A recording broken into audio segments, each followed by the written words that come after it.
സ്ത്രീകൾ ഭർത്താക്കന്മാർക്ക് ചെയ്തു കൊടുക്കേണ്ട ചില ഖിദ്മത്തുകളുണ്ട്. ആ ഖിദ്മത്തുകളെ കുറിച്ചാണ് ഒരല്പം നിങ്ങൾ കേൾക്കണേ ഉമ്മമാരെ. അള്ളാഹു ബർക്കത്ത് ചെയ്യട്ടെ. കുടുംബജീവിതം താറുമാറാകുന്നതിൽ ഏറ്റവും കൂടുതൽ പങ്കുവഹിക്കുന്നത് പെണ്ണുങ്ങളാണ്. എന്തുകൊണ്ട്? നേരത്തെ ഞാൻ പറഞ്ഞില്ലേ, അടുക്കളയിൽ ഭയങ്കര തിരക്കാണ്, അടുക്കളയിൽ ഭയങ്കര പണിയാണ്, ഒരൊറ്റ ദിവസം ലീവില്ല എന്ന് പറഞ്ഞില്ലേ? എന്തുകൊണ്ടാണ് നമ്മൾ അധ്വാനിക്കേണ്ടി വന്നത്? ഈ ചെറുപ്പക്കാരൻ അല്ലെങ്കിൽ ഈ കാരണവർ, ഭർത്താവ്, മക്കളെ ഉപ്പ, അവർ എത്രയോ നാടുകൾ പോയി അധ്വാനിച്ചിട്ട് സാധനങ്ങൾ വീട്ടിലെത്തിച്ചിട്ടുണ്ട്. അതെടുത്ത് പാചകം ചെയ്യലാണ് ഇപ്പോൾ നമ്മുടെ പണി. അവരൊന്നും എത്തിക്കുന്നില്ലെങ്കിൽ നമുക്ക് രണ്ടാക്കും പട്ടിണി കിടക്കാമെന്നല്ലാതെ വീട്ടിൽ പണി ഉണ്ടാവില്ല. അധ്വാനിക്കുന്നത് കൊണ്ടാണ്. ഒന്നുകൂടി ഞാൻ പറയാം, ഭർത്താക്കന്മാരുടെ അധ്വാനത്തിന്റെ ഫലമാണ് കുടുംബം എന്ന് പറയുന്നത്. നമ്മുടെ ഈ പരയങ്ങാനത്ത് ധാരാളം വീടുകളുണ്ട്. അല്ലാഹു ബർക്കത്ത് ചെയ്ത് കൊടുക്കട്ടെ.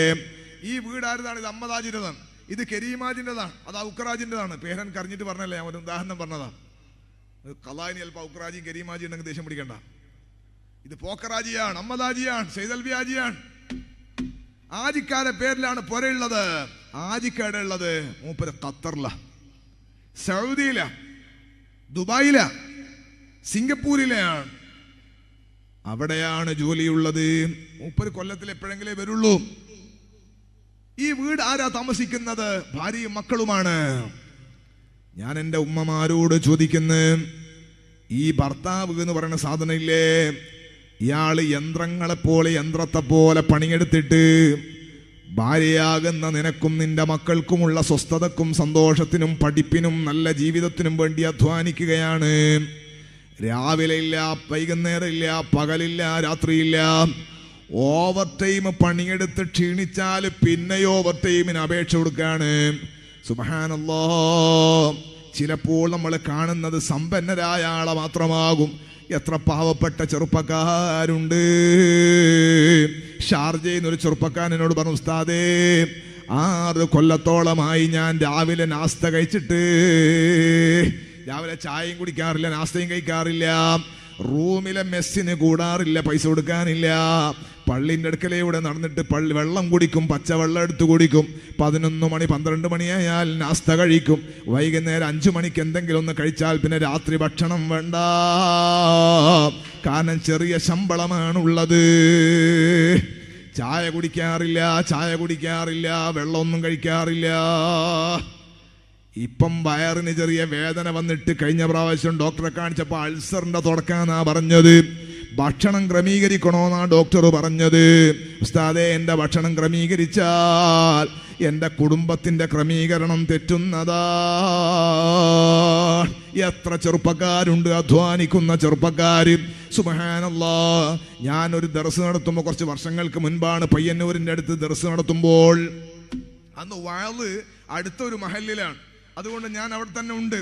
അപ്പോൾ ഒരാൾ എന്നോട് പറഞ്ഞു, ഉസ്താദ് നിങ്ങൾ അന്ന് പുരക്ക് ആര്യത്ത് സലാത്ത് ചെല്ലണമെന്നുണ്ട്. ഇപ്പോൾ എന്തോ ആവശ്യം വന്ന് പറഞ്ഞപ്പോൾ ഞാൻ ആര്യ സലാത്തിലേക്ക് വന്നു. അപ്പോൾ അത് ചെല്ലണം, ഉസ്താദും കുട്ടികളും കൂടെ വരണമെന്നും. അസറിന് ശേഷം വരാമെന്ന് ഞാനും പറഞ്ഞു. പള്ളിൻ്റെ അടുത്ത പുരയാണ്. അങ്ങനെ ഞങ്ങൾ നടക്കുകയാണ്. അസർ നിസ്കരിച്ചിട്ട് നടന്നപ്പോൾ ഉണ്ടാകുന്ന ചൂടുണ്ടാവില്ലേ, നല്ല പുതിയ പുര വെച്ചാൽ ഒരു 1.5 വർഷത്തെ പഴക്കമുള്ള പുരയാണ്. ആ വീട്ടിൽ കയറിയിട്ട് ഞാൻ അദ്ദേഹത്തോട് പറഞ്ഞു, നിങ്ങൾ ഫാൻ ഇട്, AC ഒന്നുമില്ല, ഫാൻ ഇടുന്നു. മൂപ്പരെല്ലാ സ്വിച്ചും ഇടുക. ആ റൂമിലുള്ള സ്വിച്ച് എന്നിട്ട് ഫാന് കറങ്ങുന്നില്ല. അപ്പോൾ അവിടുത്തെ ചെറിയ കുട്ടി ഉണ്ട്, അയാളെ ചെറിയ മോൻ, ചെറിയ കുട്ടി, ഒരു 7-8 വയസ്സുണ്ടാവും. ഓനോടി വന്ന് കട്ടിൻ്റെ മുകളിൽ കയറിയിട്ട് സ്വിച്ച് ഇട്ട് ഫാന് കറങ്ങി. ഞാൻ ഇതെന്തിനാ പറഞ്ഞതറിയോ? വലിയ സംഭവമായിട്ടല്ല. ഞാനിങ്ങനെ ആലോചിച്ച്, ഈ സാധു മനുഷ്യനില്ലേ, ഇയാൾ എത്ര കഷ്ടപ്പെട്ട് ഈ പുര ഉണ്ടാക്കിയത്. ഇയാൾക്ക് ഈ പുരയിലെ ഫാൻ്റെ സ്വിച്ച് എവിടെയെന്ന് വരെ അറിയില്ല. എന്ന് പറഞ്ഞാൽ ഇതുവരെ ഇയാൾ ഉപയോഗിച്ചിട്ടില്ല.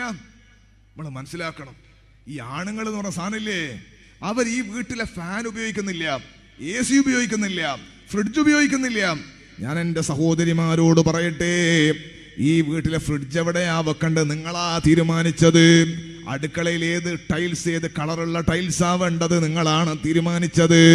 സാധുവായ ഞാൻ വളപട്ടണം, കണ്ണൂർ വളപട്ടണം ദർസ് നടത്തുമ്പോൾ, അതിൻ്റെ അടുത്ത് ഒരു വീട്ടിൽ, അതിൻ്റെ അടുത്തൊരു വീട്ടില് 2ാമത്തെ നിലയിലെ ടൈൽസിന്റെ പണി നടക്കുകയാണ്. നാട്ടുകാരനായ കച്ചവടക്കാരൻ, കണ്ണൂരാണ് കച്ചവടം മുതലാളി, അയാൾ രാവിലെ പണിക്കാർക്ക് ആവശ്യമുള്ള എന്തോ ഒരു സാധനം മേടിക്കാൻ വേണ്ടിയിട്ട് പോയതാണ്. തിരിച്ചു വരുമ്പോൾ അദ്ദേഹത്തിന്റെ ഭാര്യ, ഈ വീട്ടുകാരി പെണ്ണ്, അവളും ഇല്ല. ഈ ടൈൽസിന്റെ പണിക്കാരുണ്ടല്ലോ അവരെ കൂട്ടത്തിൽ മേസ്തിരി ഉണ്ട്, അയാളും ഇല്ല.